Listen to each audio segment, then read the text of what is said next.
This is Where We Live from Connecticut Public Radio. I'm Catherine Shen. There have been a lot of things that have revolutionized how educators teach in the classrooms, but they weren't all immediately embraced. Things like Wikipedia, Google, remember when that came out? And even, get this, calculators have caused temporary panic in the education space. How will students learn to do research in a world where everything is on Wikipedia? Why bother learning math when we have calculators or when we can just Google everything? And now that ChatGPT and other artificial intelligence tools are becoming a bigger part of our everyday lives, some educators are scrambling to rethink their curriculum. And today, we'll get an update on how artificial intelligence is impacting education and what teachers are doing about it. Joining us now is Jeff Young. He's the editor of EdSurge, which is an education journalism initiative. Jeff, welcome back to the show. Thanks. And for our listeners, we want to hear from you too. What have you used ChatGPT for? 888-720-9677. That's 888-720-WNPR, or find us on Facebook and Twitter at Where We Live. So Jeff, one of these days you're going to come on and not talk about ChatGPT, but today is not the day. The last time we talked to you, this was kind of just getting started and teachers are feeling the pressure of ChatGPT. So where are we at now that another semester has started? Yeah, people are still talking about this, especially in education. The rise of AI chatbots, and ChatGPT was one. Now there are actually a couple others out there that do a similar function. And so I say that a lot of educators spent the summer, a little bit of their summer break, reading up or going to professional development around what are these tools, how might students use them. And, a concern about possible cheating. And so, but compared to, I think there have been a lot of attempts over the summer to think like, okay, if this is out there, what does that mean for me? How do I have to change something about teaching? And you recently wrote about just that, about how teachers were somewhat scrambling over the summer to rewrite assignments, basically in the wake of ChatGPT. So what does that look like? And I'm going to make the assumption that it looks very different across disciplines and departments, subjects. Yes. And as I said, there was a lot of energy. It was very energizing for, I think, a lot of educators of like, okay, I have to do something. One educator called it the homework apocalypse of this fall if something didn't change. So the concern being, if you didn't do anything different, students might, just use a chatbot to turn in work that seemed like it was human written, but was actually just cut and pasted from this chatbot when you put the question in. And so the question is, okay, well, if having a simple homework prompt of write this, respond to this, like summarize the main points of a book, say, or, give me, compare and contrast this point to this, and the chatbot can do it. Then the question is, well, okay, how do you make an assignment that might, not be so, bot cheatable? And the question then is, well, how do you think through how to make them more, say, authentic, or to, ask the student to go beyond just a simple compare and contrast or summary, and, thinking through like, well, how could you make it linked to something in the student's own life, or other methods to try to think through how to make the assignment feel more than just, the simplistic summary. And I mean, this seems like so much more work on top of what teachers already have to do. And I feel like every season we have some kind of apocalypse. So I guess we're in the homework one at this moment. What are things that you're hearing from teachers?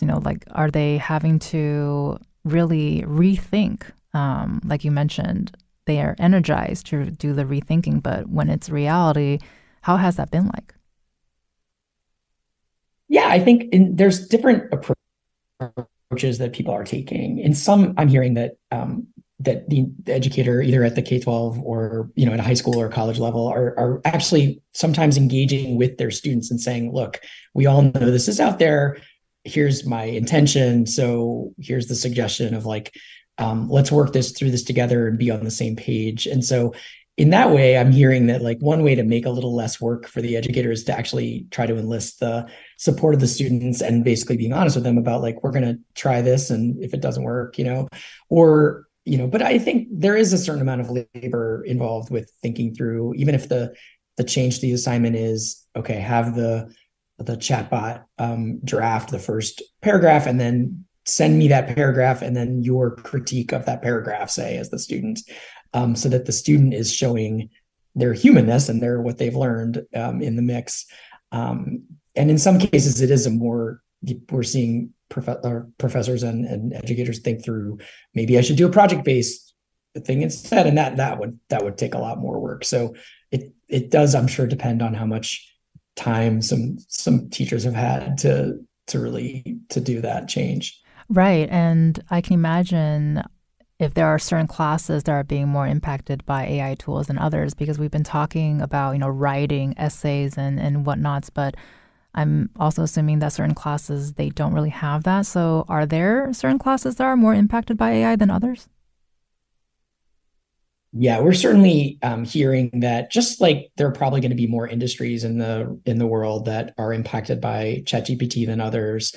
Like if you think about that, like it's you hear a lot about it being used, ChatGPT and other AI bots, in marketing, or in sort of some professional kind of white collar kind of areas where synthesis and comparison is a big part of it.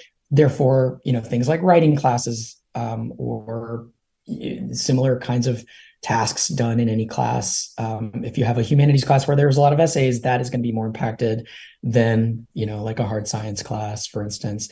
But programming, computer coding, which of course these days a lot of colleges and schools offer, is also very impacted, just as the computing industry is seeing a lot of tools out there that can write the basic code.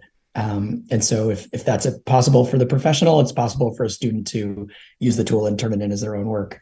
And I think especially when we first started to talk about ChatGPT, one of the initial reactions is concern about plagiarism. So how are academic integrity departments preparing to respond to this? Have you heard of any, new ideas of how to deal with AI?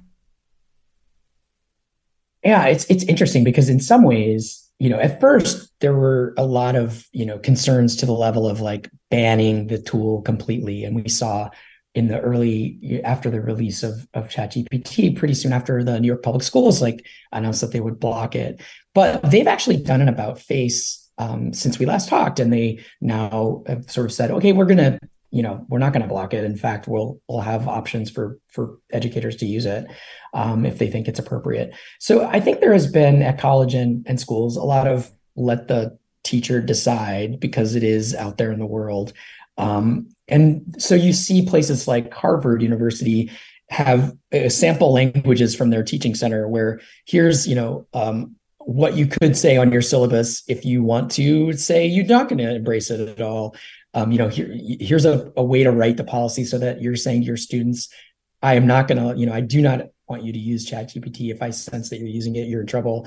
Or language on your syllabus that says, I am fine with this being in the world. Like if you use it, these are the guidelines so that you stay within academic integrity either way. So I've seen a lot of that. And then the other big question that I think a lot of educators and schools and colleges are wrestling with are what to do about chatbot detectors that are now available. Should those be used or not? And that's been a bit of a controversy as well. And I think another interesting thing is, this is such a gray area, but I know it's being debated, is does AI count as plagiarism? I think that's an interesting one, right? Because, you have in the old school, when plagiarism used to be, taking somebody else's work, usually off the internet, and pasting that in. But there was somebody who wrote that piece of writing. And so it was also easy for the instructor to say as proof, like, I see that, you lifted this paragraph exactly from, another student's essay or something that's on the internet. So there was no question that no work was done, no human thinking was done by the student who turned in, that copy. Now with ChatGPT, many times, the student might have entered a prompt to the chatbot. It's, like if the prompt was, give me what are the three symbols found in The Great Gatsby or something.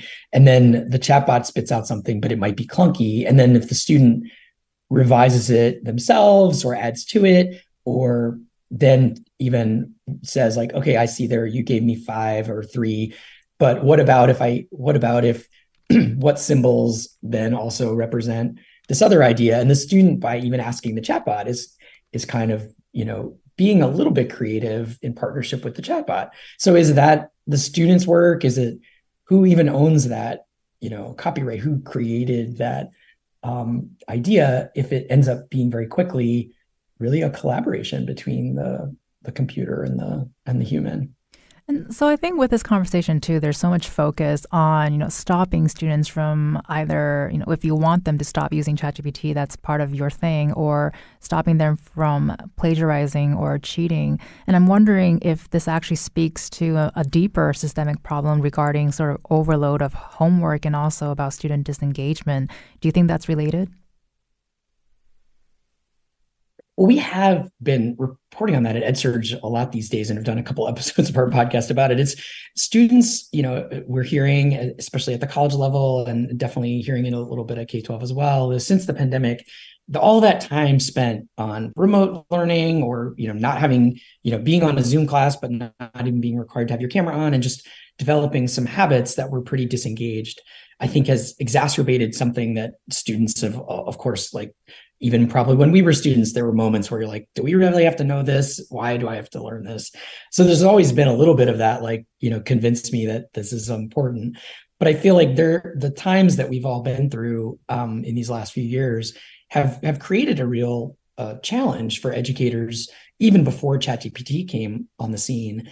And so this, in a way, has not come at a great time for educators, when if students were already in their mind thinking, as I've heard some students I've talked to, tell me, they're like, oh, if it's a teacher I really respect, I'm going to never use ChatGPT. I'm going to sit there and do the assignment. But if it's busy work, or, if they perceive it as just like, this teacher doesn't really care and they're just making me do something, well, then I will then use the chatbot to do that something, because why not, in their mind. Now, of course, sometimes the students don't always know what it is that would actually help them learn. So it complicates, it gets complicated in that whether students are making choices that actually help them, but it does raise these questions of student attitudes toward homework. And it really gives a challenge, I think, to educators. It extends that challenge of like convincing the students that what is happening in the classroom and in homework is something that students should care about and really, be human and show up for. Right. And if someone out there can make sure that the next apocalypse comes at a better time, that would be great. I think we will all benefit from a timed apocalypse. So we can add it to our planner that ChatGPT can help us plan to face the next apocalypse. So that would be extremely helpful. And so there was also an education conference that happened recently that's related to AI. Can you talk about what happened there? Yeah, this is something, and I've been reporting on education for a long time, and I've never seen this before. But some college students organized a conference online, like a professional development 2-day weekend conference.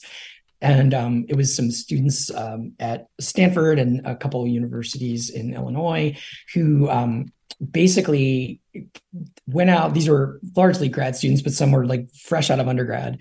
And they organized a conference called AI X Education, and it was designed for teachers. So they're students offering professional development for teachers, college professors, and higher and like high school teachers, to say they were seeing all these bans of ChatGPT and detectors that were just going to root out supposedly the use of it, and they were saying, no, we are going to enter the world of work where there will be AI.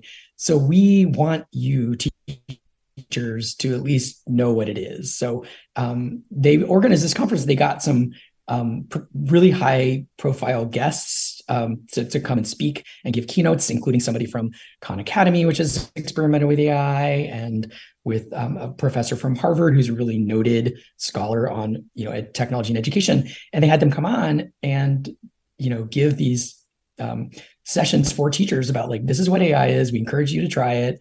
If you want to block it after that, that's fine. But like, you should at least know what this is. So, and the students moderated every session. So it was a little bit of a opposite day where instead of the experts, organizing it and having maybe an occasional student chat talk, it was like the students organizing it and saying like, listen, y'all need to get it together. Yeah, I think we all need to get it together. And I mean, that seems really cool, actually, that is the collaboration happened because of ChatGPT. Like, who would have known? And in our next segment, we're definitely going to be hearing from educators that are using ChatGPT as a tool. So, I mean, you kind of said it already with the conference, but are you starting to see it being used in the classroom to help students in the learning process? Yeah, you definitely are hearing a lot of examples, and I'm always excited to hear more. I'm sure your guests will share some because there are ways in which people are experimenting with it. One educator I talked with at the college level, he was having students turn in audio versions of an answer to a question, hoping that that would they could hope it would be harder to have the ChatGPT do it, or if maybe a little bit easier for this to detect if they are saying it out loud. And he was saying that was a way for people to get excited about it, and it was interesting and new for him to like have people be a little more casual, but like express their ideas. So that was something he was doing. You're also, as I think I said earlier, like this idea of using it to help with a rough draft and actually kind of accelerating the amount of work that can get done. I heard some writing teachers really talk about that of like, well, maybe in the original, like everybody, it's hard to have a blank page in front of you, I think for anyone, and even people who do it for a living to write. And so if the chatbot can help with the first draft and then the honing and the refining of the text and thinking through, well, this is nonsense, but why is it nonsense that the ChatGPT put out? So then you're really pushing the human to like write a first draft, and then the more drafting can be done than would typically get done. It like could jumpstart the creative process in this, at least in some. That's the hope of some teachers. Well, I think a lot of writers out there are now trembling at this idea of a blank page. So thanks for instilling that fear in us on this day, Jeff. You've been listening to Jeff Young, who's the editor of EdSearch, which is an education journalism initiative, and he's also the host of the EdSearch podcast. Thank you so much for joining us today, Jeff. Thanks. This is a lot of fun. Thank you so much. And coming up, we're going to be hearing from 3 Connecticut educators who'll be joining us. And we want to hear from you, too. If you use ChatGPT, let us know what you thought about it. Give us a call, 888-720-9677, or leave us a comment on Facebook and Twitter at Where We Live.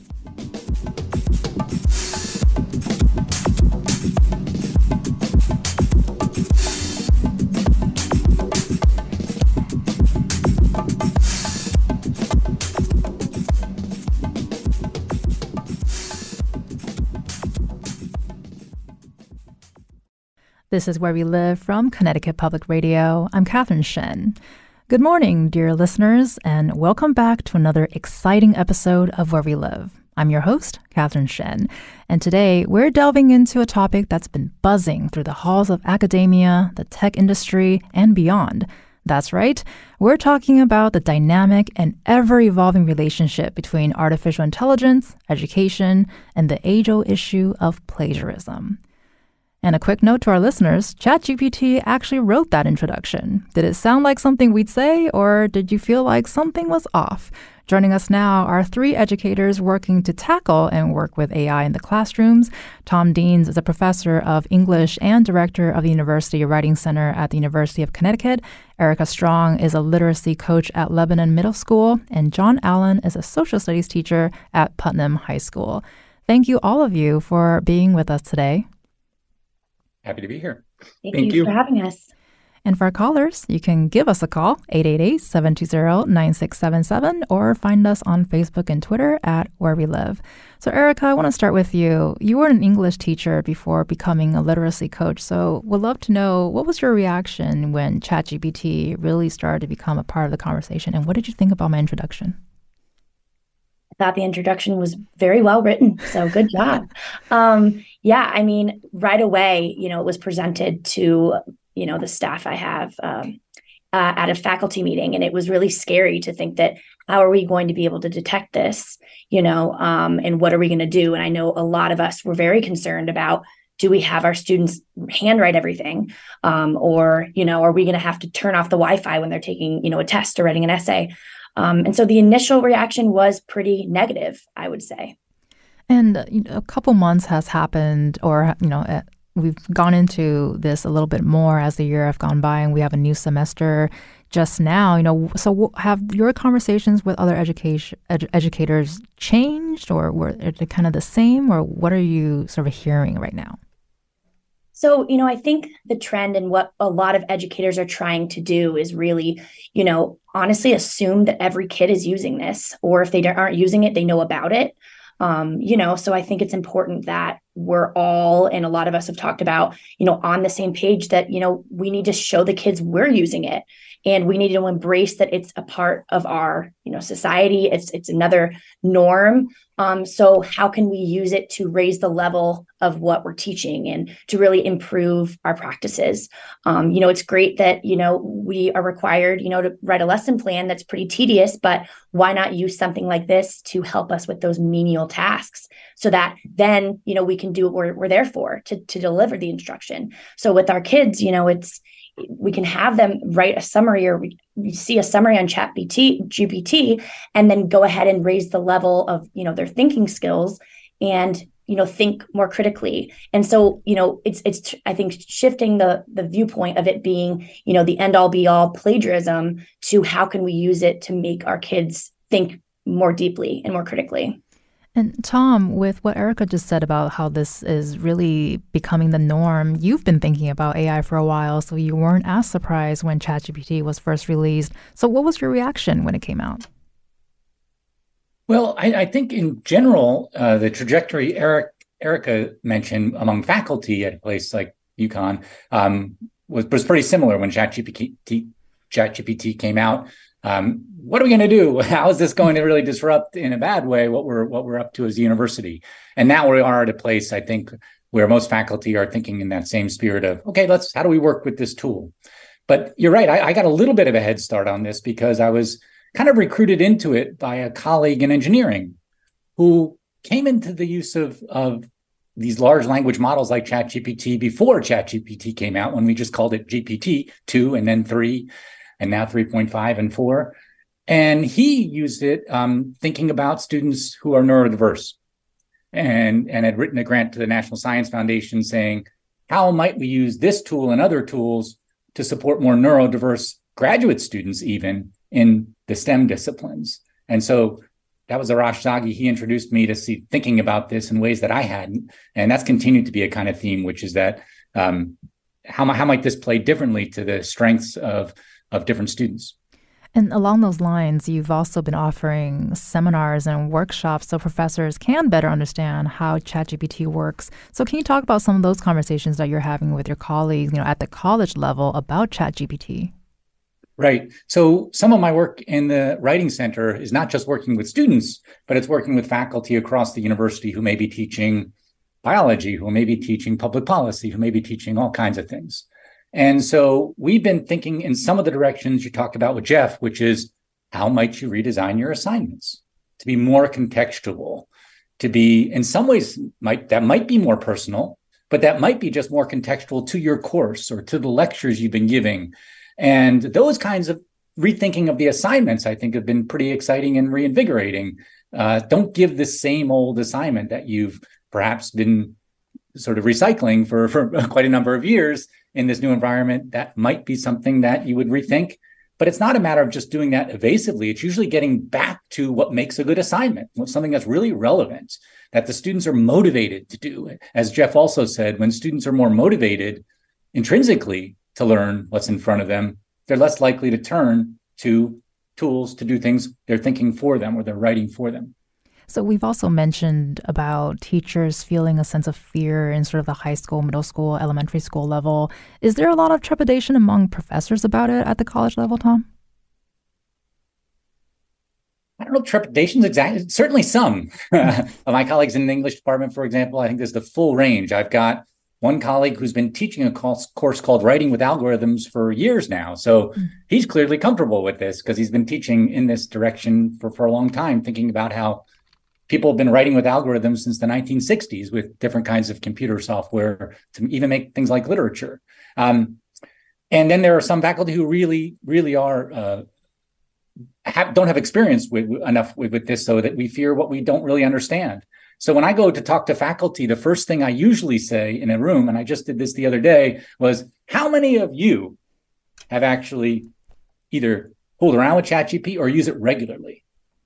And what I'm finding is pretty consistently, it's about 10% of the faculty who will say, that's something I've actually used several times.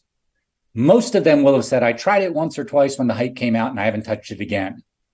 And so my sense is that the more that faculty actually use it, so my first impulse then is to say, you guys got to work with it here. I wasn't that comfortable using this the first couple of times. I just stuck with it and played with it and tried my own assignments in it and saw what came out and talked to students about it. And that's what I'm encouraging faculty to do is get rid of that trepidation, or at least grapple with it by understanding the technology yourself a little bit, even if you're uncomfortable with that. And so as teachers are grappling with this sort of new idea, for a lot of them, it's a new tool. So how do you think this could actually be used in the classroom? Well, Jeff mentioned one of the ways, which is that most of us struggle with writer's block. And so isn't it nice to have something to work with rather than staring at the blank page? So that's one of the typical ways. And even when we're using it for that, I'm trying to give people strategies, which is that I think the impression is that students are just going to plug in the prompt, get a response, toss that in. And in fact, students can use this, say, at any point of the writing or thinking process, whether they're stuck at the beginning to get something that it's going to produce, which probably isn't going to be all that great if it's a good assignment, and that you may then radically revise in the way that Jeff talked about. You may use it at the back end of the writing process. For example, if you struggle with editing, especially if you're writing outside the language you're most comfortable in. So I'm talking to international students who are finding this as a really helpful tool at the final stages of the writing process. Even in the middle of the writing process, I'm working with my writing tutors. Often we're introducing ChatGPT for students when they say, gosh, I've written half of this and I'm struggling with what to do with how to create a good title for this. And you plug it in and say, come up with 3 titles. And then you talk about which of those 3 might be better. And so what you've done is use the tool as part of an ongoing conversation. And it's rarely a one-shot deal of just produce something and hand it in. It's usually a back and forth at any stage of the writing process. Well, and with you just saying too that it's not just a one-shot thing, or it's very rarely a one-shot thing. It's actually a lot of work using ChatGPT as a way to sort of guide you in your assignments. It sounds like, especially in writing. So, Can you talk about whether or not is it blurring the lines of plagiarism if you do ask ChatGPT to say, you wrote an essay, but you're having a hard time with the last paragraph, and you ask it to finish a paragraph for you, and you don't do any edits? So, in that case, is that a gray area? Absolutely. I mean, I think blurry lines are part of our business in higher education, in middle school and high school and all throughout education, and helping our students negotiate that and admitting that it's a blurry line that we need to think through. So, and I tell folks that writers have struggled with this sort of throughout history. So if you open any book, you usually see an acknowledgments page where someone is saying, I want to thank my editors, and I want to thank my mentors, and I want to thank these folks who helped me out with technical assistance. And so in my classes, and what I'm encouraging other faculty to do, is find new ways to acknowledge the tools and the people that you use. And that might not be a traditional citation. It might be an acknowledgement statement or a process statement. So I've implemented that in my own classes, where I say to my students, you can use ChatGPT and its other kinds of AI for most assignments. And I'll tell you when you can't. But when you do use them, we're here in the business of being open and honest and transparent. And so let me teach you how to acknowledge that. And then you're responsible for that. And so I think we need to do some on the front end of helping students say, yep, there are definitely gray lines here. And even professional associations haven't figured out exactly how we should cite this because it's not like a traditional source. And we've been focusing a lot about the academic space and how it can play a role in it. But Eric had also mentioned earlier that you can use it as a tool to sort of help organize your curriculum or your syllabus. So can you talk about how it can be used for organization or productivity? I know a lot of us could use a little bit more help there.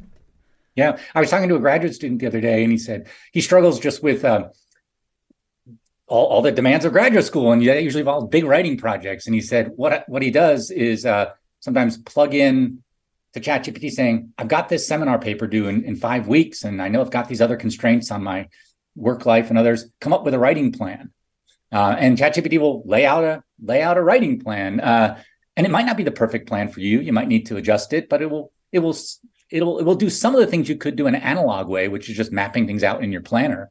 But if someone does that quickly in 3 seconds for you, and then you can edit it, you're more likely to probably actually create that writing plan. So it doesn't always have to be generating text, even though that's the way we normally think of it. It could be generating plans, or it could be generating a schedule for you to do things, or a financial plan for you to get back on your feet if you're struggling with debt or something like that. Some of these things that we often rely on coaching or other kinds of resources for, ChatGPT and other AI tools can give us a kind of first draft of that and a kind of on-demand version of that.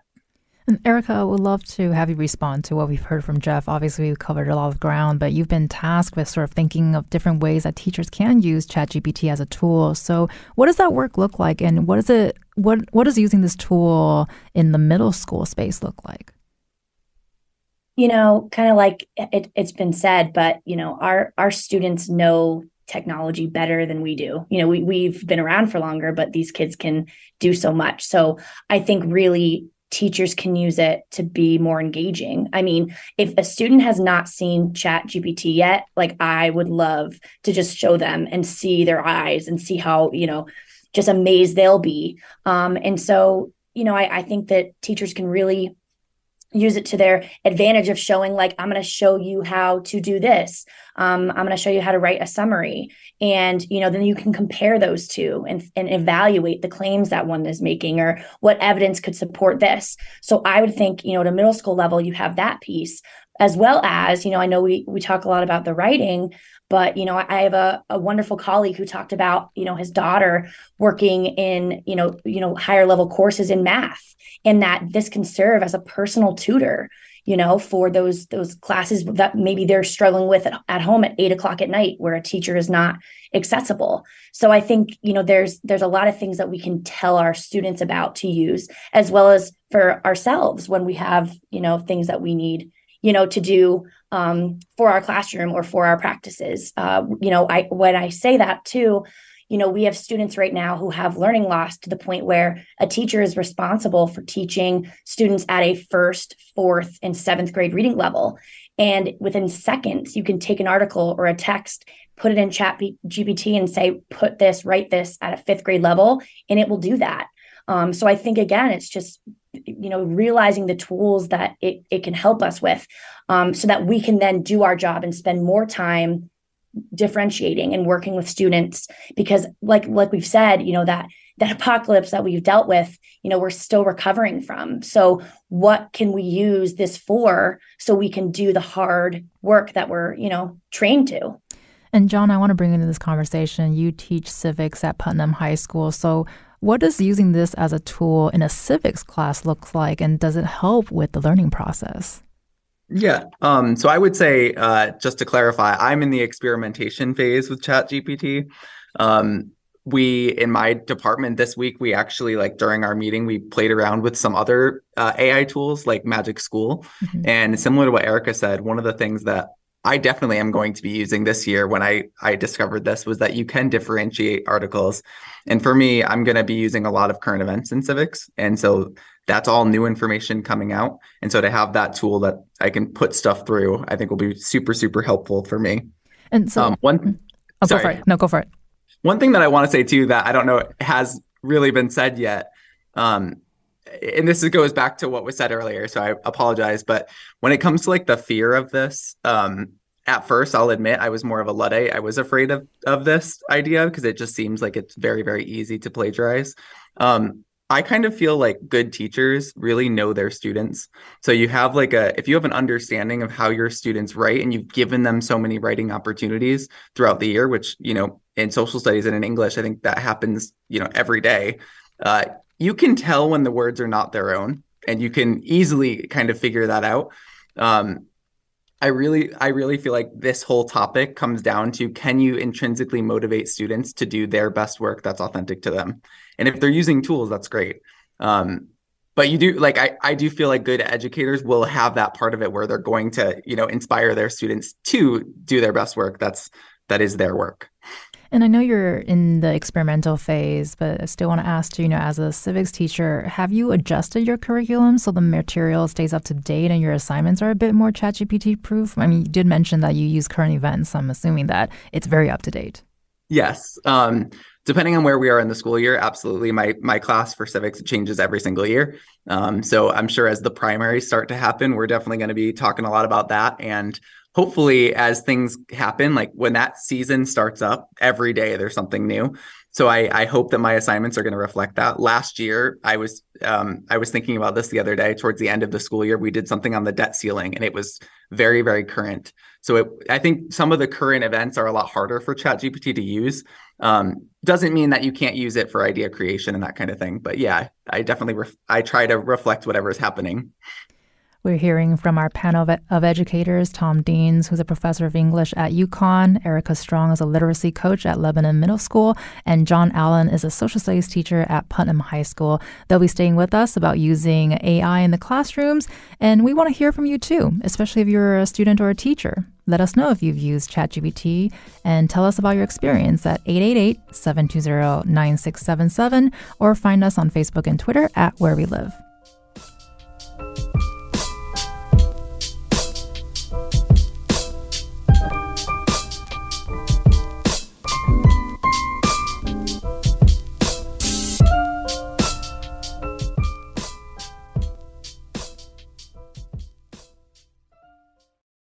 This is Where We Live from Connecticut Public Radio. I'm Catherine Shen. In an era defined by rapid technological advances, AI has seamlessly integrated into our daily lives, revolutionizing various sectors, including education. And once again, listeners, ChatGPT wrote that last sentence. Could you tell? And still with us to talk about how ChatGPT is changing what's happening in the classrooms is Tom Deans. He's a professor of English and director of the University Writing Center at UConn. Erica Strong is a literacy coach at Lebanon Middle School, and John Allen is a social studies teacher at Putnam High School. So, Erica, I want to ask, is talking to students about plagiarism enough to deter them from using ChatGPT? And I know you kind of talked about this earlier, but how many students do you think are using it? So, I think it's similar to, when we teach about, for example, drugs and alcohol, right? I mean, we could choose not to talk about it, but it's still going to be something that they're seeing in the real world. So I think, it's very valuable to talk about plagiarism so they understand what it is, what can happen. I remember always, talking about the plagiarism police and how, you can't do this, can't do that. You could fail the course, and kind of putting fear into students. And it's so important that they're giving their own ideas and in their own way. But, the students that are using it. And so I think in any plagiarism policy that a school has, it, should, again, promote that we want to hear the authentic voice of a student. And maybe, saying that there is a safe use for Chat GPT in the policy. So I think just communicating that with our kids is important because, again, like they're using it whether we like it or not. I ask students if they're using it and they maybe have heard of it, but I would, again, assume they all are because it is out there. And, as I said, they know the tools and they know the tricks much quicker than we do. That's for sure. And John, when you do see plagiarism in your classroom with your students, what happens? What do these conversations look like? Yeah, so I will always do like my own investigation of it. We've run it through like detectors, but the problem with ChatGPT is it's very hard to detect, as we're finding. But typically what I'll do is I'll bring up the student and I'll ask them about a specific part of whatever it was that I suspect is plagiarized. And sometimes it is, sometimes it isn't. We're not perfect with that. I will say I'll first like ask that I'll bring up the selection. If it's something that is easily found online, you like back in the day, you could just like Google a line and it would bring it up. It's much harder now. But I could be like, this is exactly what I found online. Did you write this? And most of the time they would say no, and they would just fess up to it. Typically though, like it's like I said earlier, we are able to detect it pretty easily. And students, once you kind of tell them, they usually fess up immediately. I once had a student tell me that Marie Antoinette assassinated Franz Ferdinand. So I was laughing at just some of the examples that I've seen in the past. Well, that sounds like a novel waiting to be written. So someone get on it. I love the creativity, and I asked them how they knew who Marie Antoinette is, and they said they found her name online. So, cracked me up. That's amazing. And I mean, we've been talking about using AI as a tool as well. And, as teachers and educators are grappling with how to use it, do you worry about kids not getting the proper writing skills before they get to college? Yes, I do. And I said this earlier, but I feel one of our jobs, I love education and I feel that I'm very good at this, but you have to like convince the students to care. And that has to happen before I think they're going to really want to do this. If they have such an easy option of using one of these AI like services, it's if you can't get that buy-in to say like, no, your voice is more important. I do worry that they're going to take the easy way out and then get themselves caught. And who knows if they're going to get in trouble in college for it. And this is a question I would like to ask all three of you. We'll start with you first, John. And we touch on this a little bit, but are all teachers looking at changing the type of assignments they're giving? Like instead of doing essays, asking students to do oral assignments or video essays or presentations, is that something that you anticipate happening, John? I do anticipate it happening. I will say at Putnam High School, I work with some amazing educators, and we do really try to vary our projects and that kind of thing anyways, just to keep engagement up. But I do think as this goes further, I can already tell from the early meetings this year that we are going to start to rethink maybe how we're looking at some projects with this in mind. And Erica, as an English teacher and literacy coach, are you looking to change the type of assignments that you would normally give? I mean, we're always trying to refine our practices. Here in Lebanon, we've, had a lot of success at kind of shifting from teaching content to more of concepts. A kid could know all about the book, The Outsiders, but it's what they can do with that and transfer the skills. So to me, I think that, if ChatGPT can do an assignment, we need to be looking at the assignment. We can't anymore be asking kids to just summarize or to identify something. It's a very low level skill. We should really, have them get that essay online and then evaluate it or compare it to another text. So yes, I think we need to be looking at our assignments all of the time, but by doing that, we're adding more rigor to get the kids to be doing way more thinking and way more work that's going to make them, more successful in the 21st century. And Tom, does this look different in the college level? You as an English professor, are you looking to also change the way you assign your students? Well, in some ways we've already talked about it. I've talked to faculty and changed some of my assignments, but I think we're also overlooking the process by which people get to a final submission. And in this case, ChatGPT reminds us of some teaching practices that we've been talking about for 50 years in writing, which is you shouldn't ever be seeing a student's writing for the first time when they're handing it in. You should be seeing that in early drafts and maybe a proposal. So in my classes and in all our, say, what we call W classes, writing intensive classes at UConn, we never see just a paper at the end of the semester. So if you've seen that students work in a proposal and you've talked about that in class, and maybe you've met with them in your office and you've seen an early draft, the students are less motivated to create something afresh because they're already invested and they've made some progress on their own. And that's important too, to think about. These are fairly low tech kind of interventions that are just good teaching practices to see writing early and often, to discuss it. I've done things like have a oral exam. Like, students come to my office and they, instead of having a sit down written one, I've been doing this for years, where they, in a small group, come and talk through the readings that we've been doing. That's an AI proof assignment or test, but it's also just a good practice to get to know my students and to really know that they understand and can respond to my questions on the fly after they've done some real deep reading of the and studying like they would for a traditional exam. So some of the responses, as John has suggested, are getting students intrinsically motivated, and some of the pedagogical interventions don't always have to be changing the assignment. That can be really important, but the process is just as important that leads up to drafts and then the final version. We've got about 2 minutes left, but I do have a final question for you, Tom. You talked a little bit earlier about how ChatGPT can also help support neurodiverse students. Can you talk about what that looks like and how it's actually helping this population of students? Yeah, I've talked to a lot of UConn students, and a lot of them are not using ChatGPT at all. But the uptake among the neurodiverse students is greater, the multiple ways that ChatGPT can be used, whether it's early or late in the writing process, or whether it's just helping you do studying. Like, for example, if you've a tough time figuring out how to study for an exam, you can just put all your lecture notes in that ChatGPT and say, come up with 20 good study questions. And if that's what your issue is as a neurodiverse student, having a hard time processing lectures and preparing for exams, it can help you in that way.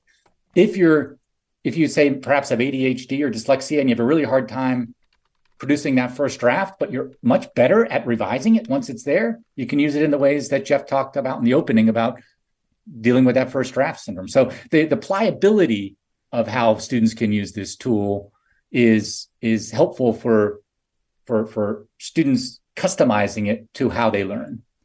You've been listening to Tom Deans, who's a professor of English and director of the University Writing Center at UConn. Erica Strong is a literacy coach at Lebanon Middle School, and John Allen is a social studies teacher at Putnam High School. Thank you all so much for joining us this morning and helping us learn more about ChatGPT. Thanks for having us. Thank you. And something super exciting for our listeners next week, at least I think it's exciting. You can join me at Aquila's Nest Vineyards in Newtown, Connecticut on Wednesday, September 20th from 6 to 8 p.m. for a special event with the Connecticut talk show hosts. You'll be able to mix and mingle with us. There'll be gifts and prizes, and including a chance to win 2 tickets to NPR's Wait, Wait, Don't Tell Me live taping at the Bushnell in Hartford on October 19th, at the Bushnell in Hartford on October 19th. It'll be really nice to see you all in person. Learn more at ctpublic.org/vineyards. I'm Catherine Shen. Today's show is produced by Tess Terrible. Our technical producer is Kat Pastor. Download Where We Live anytime on your favorite podcast app, and thank you so much for listening.